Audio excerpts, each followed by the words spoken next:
నమస్కారం ఘంటారావానికి స్వాగతం. ముందుగా ప్రధాన అంశాలు. మంగళగిరిలో చేనేత స్టాళ్లను పరిశీలించిన సీఎం చంద్రబాబు. కాసేపట్లో నేతన్నలకు ఉచిత విద్యుత్ పథకం అమలు.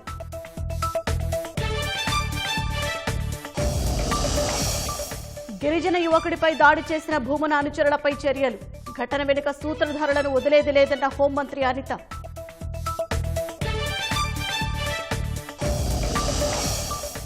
పులివెందుల జెడ్పీటీసీ ఎన్నికల ప్రచారంలో ఘర్షణపై కేసులు. అవినాష్ రెడ్డి, సతీష్ రెడ్డి సహా కోడ్ ఉల్లంఘించిన 150 మందిపై చర్యలు. సామర్లకోటలో తల్లి కుమార్తెలను హత్య చేసిన నిందితుడు అరెస్ట్. కాల్ డేటా ద్వారా కేసును ఛేదించామన్న ఎస్పీ బిందు మాధవ్. జస్టిస్ యశ్వంత్ వర్మ పిటిషన్ను కొట్టివేసిన సుప్రీంకోర్టు. నోట్ల కట్టలు దొరికింది వాస్తవమేనని గతంలో తేల్చిన త్రిసభ్య విచారణ కమిటీ.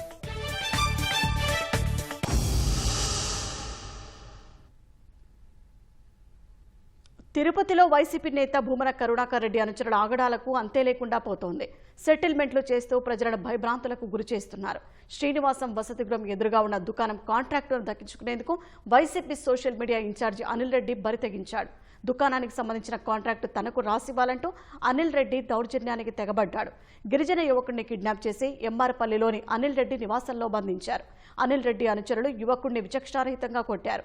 అన్నా వదిలేయండి అంటూ యువకుడు కాళ్ల వెళ్లపడ్డా కనికరించలేదు. మరింత రెచ్చిపోయి రక్తం కళ్ల చూస్తూ రాక్షసానందం పొందారు. యువకుడిపై దాడి చేస్తూ ఆ దృశ్యాలను వీడియో కూడా తీశారు. ఇటీవలే తిరుపతిలో భూమన అనుచరుడు చైతన్య యాదవ్ కూడా ఇదే విధంగా దౌర్జన్యానికి పాల్పడ్డాడు.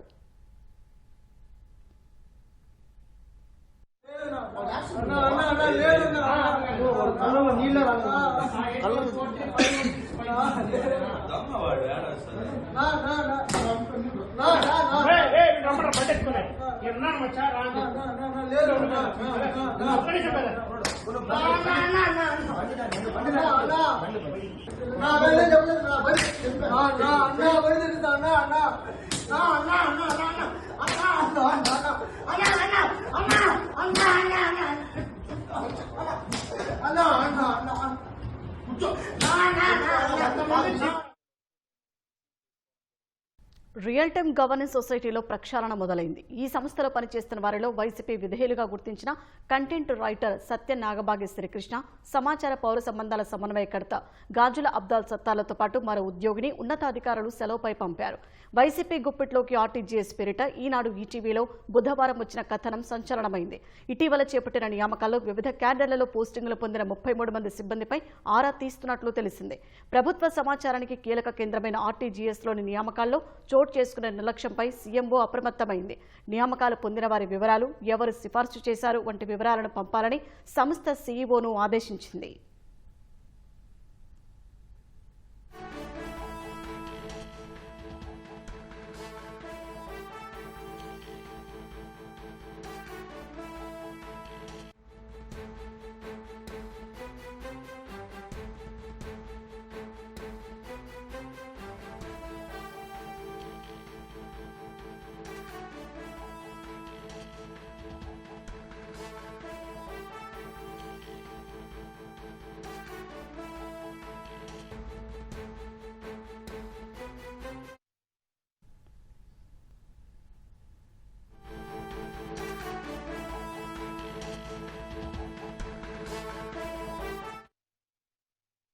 తాజాంశాన్ని చూస్తున్నాం. పులివెందుల జెడ్పీటీసీ ఎన్నికల ప్రచారంలో జరిగిన ఘర్షణపై పోలీసులు కేసులు నమోదు చేశారు.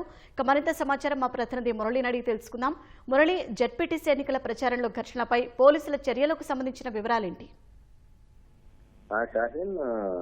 కడప జిల్లాలో పులివెందుల, ఒంటిమిట్ట 2 జెడ్పీటీసీలు 2 ప్రధాన పార్టీలు కూడా ప్రతిష్టాత్మకంగా తీసుకున్న నేపథ్యంలో ప్రధానంగా మాజీ ముఖ్యమంత్రి జగన్మోహన్ రెడ్డి సొంత నియోజకవర్గం పులివెందుల మండలంలో జరుగుతున్నటువంటి ఎన్నికలను 2 రాజకీయ పార్టీలు కూడా ప్రతిష్టాత్మకంగా తీసుకుని గెలుపు కోసం ప్రయత్నాలు చేస్తున్న నేపథ్యంలోనే వరుసగా 4 రోజుల పాటు ఈ పులివెందుల మండలంలో టీడీపీ, వైసీపీ వర్గాల మధ్య ఘర్షణ పూరిత వాతావరణం నెలకొంది. తీవ్ర ఉద్రిక్త పరిస్థితులు ప్రచార కార్యక్రమాల్లో కొనసాగుతున్నాయి. దాడులు కూడా జరిగినటువంటి పరిస్థితి నేపథ్యంలో పోలీసులు కఠిన చర్యలు కూడా ఉపక్రమిస్తున్నారు. నిన్న పులివెందల మండలం నల్లగొండవారిపల్లె గ్రామంలో వైసీపీ టీడీపీ కార్యకర్తల మధ్య జరిగినటువంటి ఘర్షణలో 2 వర్గాల పైన కేసులు నమోదు చేశారు.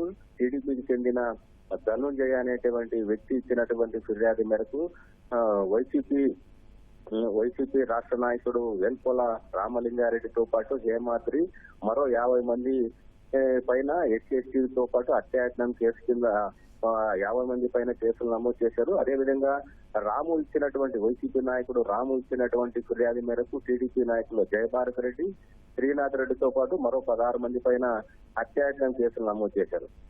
అయితే నిన్న జరిగినటువంటి గొడవలు వైసీపీ నాయకుల పైన టీడీపీ వారు దాడి చేశారని ఎంపీ అవినాష్ రెడ్డి పెద్ద ఎత్తున నిన్న క్యాంపు కార్యాలయం నుంచి పోలీస్ స్టేషన్ వరకు దాదాపు 2 కిలోమీటర్ల పైగానే నల్ల బ్యాడ్జీలు ధరించి నిరసన ర్యాలీ చేపట్టారు. అయితే ఎలాంటి పోలీసుల అనుమతి లేకుండానే ఎన్నికల కోడ్ ఉన్న నేపథ్యంలో భారీ ర్యాలీలు నిర్వహించాలంటే పోలీసులు అనుమతి తీసుకోవాలి. కానీ ఎలాంటి అనుమతి తీసుకోకుండా పెద్ద ఎత్తున అక్కడ ట్రాఫిక్ ఇబ్బంది కలిగించే విధంగా ర్యాలీ చేశారు. పోలీస్ స్టేషన్ ఎదురుగానే నిరసనగా ధర్నాలు కూడా చేశారనేటువంటి ఉద్దేశంతో పులివెందల ఎంపీడీఓ కృష్ణమూర్తి ఇచ్చినటువంటి ఫిర్యాదు మేరకు ఎంపీ అవినాష్ రెడ్డి, అదేవిధంగా వైసీపీ రాష్ట్ర ప్రధాన కార్యదర్శి సతీష్ కుమార్ రెడ్డితో సహా 150 మంది వైసీపీ కార్యకర్తల పైన ఎన్నికల కోడ్ ఉల్లంఘనలు అతిక్రమించారనే దానిపైన కేసులు నమోదు చేశారు. 150 మంది పైన కూడా కేసులు నమోదు చేశారు. దీంతో పాటు లోపల వినతి పత్రం ఇచ్చే సమయంలో కూడా డిఎస్పీ మురళీనాథ్ పైన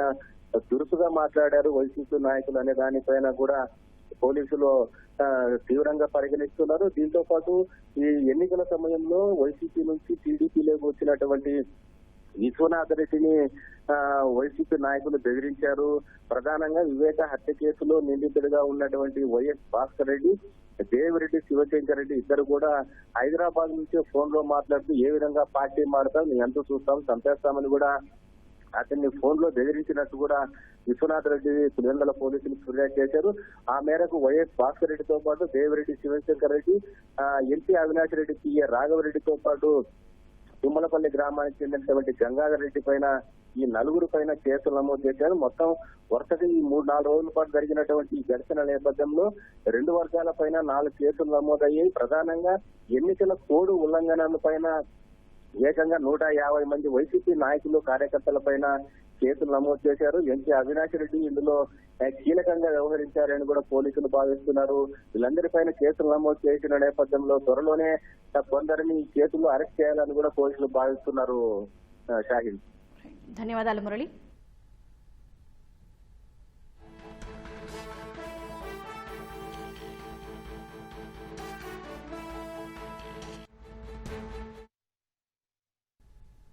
త్వరలో చేనేత సహకార సంఘాల ఎన్నికలు జరుపుతామని చేనేత జౌళి శాఖ మంత్రి సవిత తెలిపారు. చేనేతలను అన్ని విధాల అభివృద్ధి చేయడం సహా వారికి అండగా ఉంటూ ఆదుకునేందుకు కూటమి సర్కారు చర్యలు తీసుకున్నట్లు చెప్పారు. సీఎం చంద్రబాబు పాలనలోనే చేనేతకు స్వర్ణయుగం వచ్చిందన్నారు.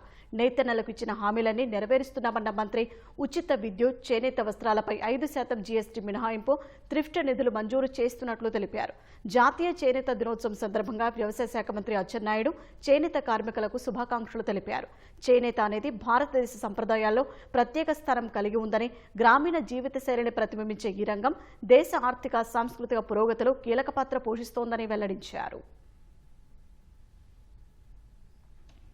ఎన్నికల ముందు ప్రజలకిచ్చిన ప్రతి హామీని కూటమి ప్రభుత్వం అమలు చేస్తోందని మంత్రులు గొట్టిపాటి రవికుమార్, డోలాశ్రీ బాల వీరాంజనేయ స్వామి తెలిపారు. యువగళం పాదయాత్రలో చేనేతల కష్టాలు చూసిన లోకేష్ వారికి పలు హామీలు ఇచ్చారని గుర్తు చేశారు.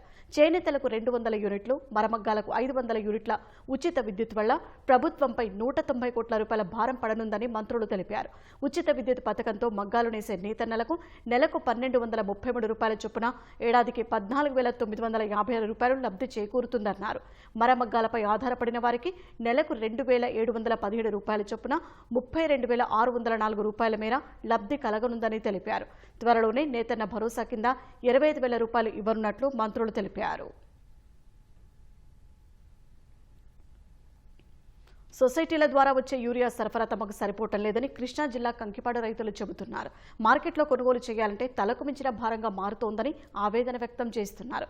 ప్రైవేటు డీలర్లు రేట్లు పెంచేయడంతో ఇబ్బందిగా మారిందని చెప్పుకొస్తున్నారు. మరోవైపు రైతులకు ఇబ్బందులు లేకుండా ఎరువులు సరఫరా చేస్తున్నామని వ్యవసాయ శాఖ అధికారులు తెలిపారు. యూరియా కొరత లేదని రైతులెవరూ ఆందోళన చెందాల్సిన అవసరం లేదని పేర్కొన్నారు. ఓడిచి 25 రోజుల నుంచి 30 రోజుల వరకు అయిపోయిందండి. ఎకరానికి కట్ట కలుపు మందులోనే కలిపేస్తున్నారు. మళ్ళీ అది కట్ట ఇది కట్ట వేయాల్సింది. యూరియా కట్టలకి కాంబినేషన్ ఏదైనా జింకు తీసుకోమంటున్నారు. పిండి ఎత్తమే గగనంగా ఉంటే డిఏబి కట్ట తీసుకుంటే జింకు తీసుకోమంటున్నాడు 1100 పెట్టి. యూరియా కట్ట 300 దానికి అది తీసుకెళ్ళి డిఏబి అను జింకు వేయలేము కదా. యూరియా కట్టలు లేవు. ఇంకేదో ఒకటి తీసుకుంటేనే కానీ ఇది అవ్వట్లేదు. మా ఊరు కోలవి నాయకట్టు 2700 ఎకరం 500 కట్టలు వచ్చినాయి. ఎంతమందికి మాత్రం వాళ్ళు చేయగలుగుతారు? రేట్లు సొసైటీలో అయితేనా 266 రూపాయలు 67 రూపాయలు తీసుకుంటున్నారు. వీళ్ళు 300 పుట్లు రేటు పెంచేమే ఇట్లా వాటి కాంబినేషన్ జింకు ఏయోటి తీసుకోమంటున్నారు. యూరియా తీసుకుంటే గుళికలు కానీ జింక్ అని తీసుకోమంటున్నారు. అవి తీసుకుంటాయి మరి ఆ ఎక్స్ట్రా 1500 చెప్పారు గుళికలు వేయాలంటే ఎకరానికి. దానికోసం యూరియా బాగా టైట్లో ఉందండి. 500 అయితే తీసుకోగలవచ్చండి. 1500 అంటే ఎక్కడండి? 20 చేసుకున్నా 2 కట్టలు వేసినా ఉపయోగం లేదు. ఇది 1/2 కట్ట వేసినా చాలు. 10 ఎకరాలు ఉంది సార్. యూరియా కట్టలో కుట్లోనే దొరకట్లేదు, సొసైటీలో కూడా దొరకట్లేదు సార్. బాగా టైట్ అయిపోయింది యూరియా. ఇబ్బంది బాగా అదండి. కాంప్లెక్స్ కట్టలు ఇస్తే ఇస్తామంటున్నారు యూరియా. వెనకమాల ఉండే వాళ్ళకి ఇవ్వట్లా. బాగా ఇబ్బందిగా ఉంది. కుట్టుల్లోనూ అట్లాగా ఉంది, సొసైటీలో కూడా అట్లాగా ఉంది. రేటు సొసైటీలో 265 రూపాయలు సార్. కుట్టులో అయితే 320, 300 ఉంటుంది. కంకిపాడు షాపుల్లోనూ వాళ్ళకి మాకు ఇవ్వలేదు అంటున్నారు. సొసైటీలో అంటారు, సొసైటీలో ఏమో రావట్లేదు. చాలా ఇబ్బంది పడుతున్నాం. అసలే వర్షాలు లేవు. వర్షాలు లేకపోవడం వలన పిండి చేను ఎక్కువ కోరుతుంది. అందువలన 10 కాంప్లెక్స్ కట్టకి ఎంతో కొంత యూరియా యాడ్ చేయకపోతే అది పని చేయదు చేనుకి. యూరియా కట్టలు బాగా ఇబ్బందిగా ఉందండి. పిండి కట్టలకి బాగా అండి వేసాం కానీ మన వాన వచ్చి కొట్టుకుపోయినాయి మొత్తం. మళ్ళీ పిండి కట్టలు కోసం చూస్తుంటే అసలు ఎక్కడ దొరకట్లా. చాలా ఇబ్బందిగా ఉంటుంది. యూరియా కట్టలు బాగా టైట్ అయిపోయినాయి అండి. బాగా ఇబ్బంది అండి. ఎరుపు వచ్చేసినాయి చేలు. మొన్న మొలకపడి కొంచెం దెబ్బతిన్నాయి. కత్తి పిండి కట్టలు ఏమైనా వస్తే కత్తి బాగుంటుంది అని చూస్తున్నాం. యూరియా అనేది బాగా సప్లై అనేది చాలా తక్కువగా ఉందండి. గవర్నమెంట్ నానో యూరియా వాడించాలనేది ఒక అభిప్రాయంలో ఉంది. కానీ యూరియా సప్లై చేసేటప్పుడు నానో యూరియా ఎవరు వాడరండి. యూరియా పూర్తిగా సప్లై అయితే రావట్లేదు. అదేదో రేటు సబ్సిడీ ఇచ్చి రేటు తక్కువ ఉండడం వల్ల సప్లై చేయలేకపోతున్నాం మేము అనుకుంటున్నాము.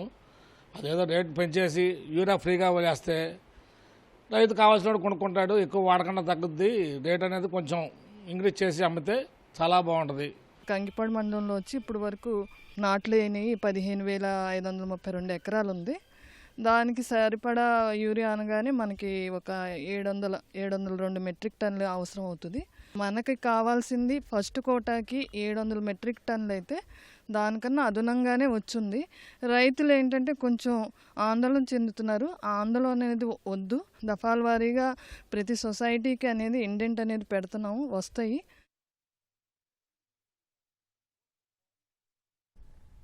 లక్ష 90,000 ఎకరాలకు సాగునీరు అందించే గోరుకల్లు జలాశయానికి మరమ్మతులు వెంటనే చేపట్టాలని ఆలోచన పరుల వేదిక సభ్యుడు విశ్రాంత ఐపీఎస్ అధికారి ఏబి వెంకటేశ్వర్లు ప్రభుత్వాన్ని కోరారు. నంద్యాల జిల్లా పాండ్యం మండలంలోని గోరుకల్లు జలాశయాన్ని ఏబి వెంకటేశ్వరరావు ఆధ్వర్యంలో రాయలసీమ సాగునీటి సాధన సమితి, సాగునీటి రంగ నిపుణులు, సిపిఐ నాయకులు పరిశీలించారు. గోరుకల్లు జలాశయాన్ని పునరుద్ధరించి తిరిగి పూర్తిస్థాయి నీటి నిల్వ సామర్థ్యానికి తీసుకురావాలని వారు కోరారు. పనులే కావచ్చు, లేకపోతే నీళ్లు నింపేటప్పుడు తొందరపాటుతనం కావచ్చు, ఏది ఏమైనా రివెట్మెంట్, స్టోన్ రివెట్మెంట్లు జారిపోయి ఈ రోజున ఈ గోరకల్లు రిజర్వాయర్ యొక్క నిల్వ సామర్థ్యం తగ్గిపోయింది.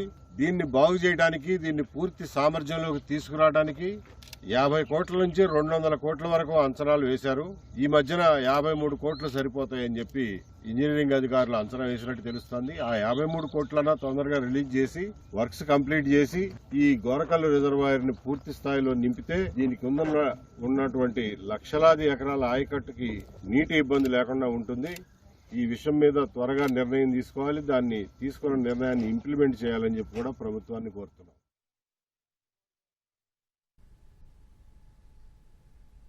నెల్లూరు జిల్లా చేజర్ల మండలం పెరుమాళ్లపాడు వద్ద 6 ఏళ్ల క్రితం బయటపడిన పురాతన నాగేశ్వర ఆలయాన్ని తిరిగి నిర్మించేందుకు అడుగులు పడుతున్నాయి. 2019లో పెరుమాళ్లపాడుకు చెందిన యువకులు, సాఫ్ట్వేర్ ఉద్యోగులు కలిసి ఇసుకలో కూరుకుపోయిన ఆలయాన్ని బయటకు తీశారు. అప్పటి నుంచి అక్కడ శివలింగానికి పూజలు చేస్తూ నాగేశ్వర ఆలయంగా పిలుస్తున్నారు. నాగుపాము తరచూ గుడిలోకి వచ్చి వెళ్తుందంటూ స్థానికులు చెబుతున్నారు. దీంతో ఈ గుడికి వచ్చే భక్తుల సంఖ్య పెరిగింది. మంత్రి ఆనం రామనారాయణ రెడ్డి చొరవ తీసుకుని వెలుగులోకి వచ్చిన పురాతన ఆలయాన్ని పునరుద్ధరించేందుకు చర్యలు చేపట్టారు. ఆలయ నిర్మాణానికి అంచనాలు సిద్ధం చేశారు. ప్రభుత్వ చర్యలపై గ్రామస్తులు హర్షం వ్యక్తం చేస్తున్నారు. పెరుమాళ్లపాడు గ్రామంలో ఎప్పుడో పురాతనమైనటువంటి గుడి కన్నఒడ్డున శివాలయము నాగేశ్వర గుడి ఎప్పుడో వెళ్తుంది. మేము చిన్నప్పుడు ఇది బూడిపోయింది. ఆ ఊరి నుంచి ఈ ఊరి పెరుమాళ్లపాడు మార్చారు. అప్పటి నుంచి అది వెనకబడిపోయి బూడిపోయి ఉంది కాబట్టి ఈ మధ్య ఊరి గ్రామస్తులు కుర్రోళ్ళంతా కలిసి దాన్ని వెలికి తీయడం జరిగింది. దాన్ని ఇప్పుడు కొంచెం గోపురం వరకు బయట తీశారు. అది తీసి వేరే కట్టాలని ఈ మధ్య రామనారాయణ రెడ్డి గారిని మా గ్రామస్తులంతా అడగడం జరిగింది. దేవస్థానానికి 80 ఎకరాల 54 సెంట్లు పొలం కూడా ఉంది. ఆ భూమిని ప్రతి 3 సంవత్సరాలకు ఒకసారి ఇండిపెండెంట్ బోర్డు వచ్చి ఏలంపాట ద్వారా వసూలు చేసుకొని పోతుంటారు. ప్రతి సంవత్సరం వసూలు చేసుకొని పోతారు. కానీ ఆ డబ్బులు ఎక్కడ ఉన్నాయి ఏంది అని అడిగితే జవాబు చెప్పే అధికారులు లేరు. నాయకులకు కూడా చాలా సార్లు చెప్పాము. ఇంతకుముందు వైఎస్ఆర్ గవర్నమెంట్ ఉన్నప్పుడు గౌతమ్ రెడ్డి గారికి, విక్రమరెడ్డి గారికి అందరికీ చెప్పినా కూడా వాళ్ళు ఎవరు పెద్దగా స్పందించలేరు. రామనారాయణ రెడ్డి దేవాదాయ మినిస్టర్ కాబట్టి ఆయనకే చెప్పుకున్నాం. మా గ్రామస్తుడు అనే భావంతో మేము రీసెంట్ గా కల్కి సినిమా షూటింగ్ కూడా జరిగింది. దానికున్న విశేషం ఏంటంటే అది పరశురాముడు ప్రతిష్ట అని తెలిసింది మాకు. 200 సంవత్సరాల క్రితం పరశురాముడు వాళ్ళ అమ్మని చంపడం ద్వారా పాపాన్ని తొలగించుకోవడానికి కన్నా నది పక్కనంతా గుళ్ళు కట్టించుకుంటా వెళ్ళాడు. దాంట్లో ఈ గుడి కూడా ఒకటి ఉన్నాయి. పురాణాలు కూడా చెప్తున్నాయి. అదృష్టం దేవుడు వచ్చిన వారం ఈయన ఎండోమెంట్ మినిస్టర్ రామారెడ్డి గారు రావడం, అది ఆయన మా ఊళ్ళోనే ఉండడం మాకు కొంచెం శుభసూచకం. ఇటీవల 2 days back commissioner Vijayawada Saptapadi పరమేశ్వర రావడం జరిగింది. వచ్చిన తర్వాత కూడా ఆయన పరిశీలించి దాన్ని వెలికి తీసి దాని నమూనాలు సేకరించి ఆ నమూనాల విధంగా నిర్మిద్దామని సూచించడం జరిగింది. ఆ సూచనలు కూడా మంత్రి దృష్టికి తీసుకుపోవడం గ్రామస్తులు జరిగింది. బహిరంగ ప్రదేశాల్లో మద్యం సేవిస్తున్న వారిపై కదిరి పోలీసులు సాంకేతిక సాయంతో ఆట కట్టిస్తున్నారు. పట్టణ శివారులో జూదమాడుతూ మద్యం సేవిస్తూ స్థానికులకు అసౌకర్యాన్ని కలిగిస్తున్న వారిని పట్టుకునేందుకు బృందాలుగా ఏర్పడ్డారు. ముళ్ల పొదలు, వాగుల్లో దాక్కున్న వారిని డ్రోన్ కెమెరాలతో గుర్తించారు. డ్రోన్ శబ్దాలు విన్న మందుబాబులు, జూదమాడుతున్న వారు పరుగులు పెట్టారు. వారిని వెంబడించిన పోలీసులు పట్టుకుని కేసు నమోదు చేశారు. చట్ట వ్యతిరేక కార్యకలాపాలకు పాల్పడితే కఠిన చర్యలు తీసుకుంటామని హెచ్చరించారు.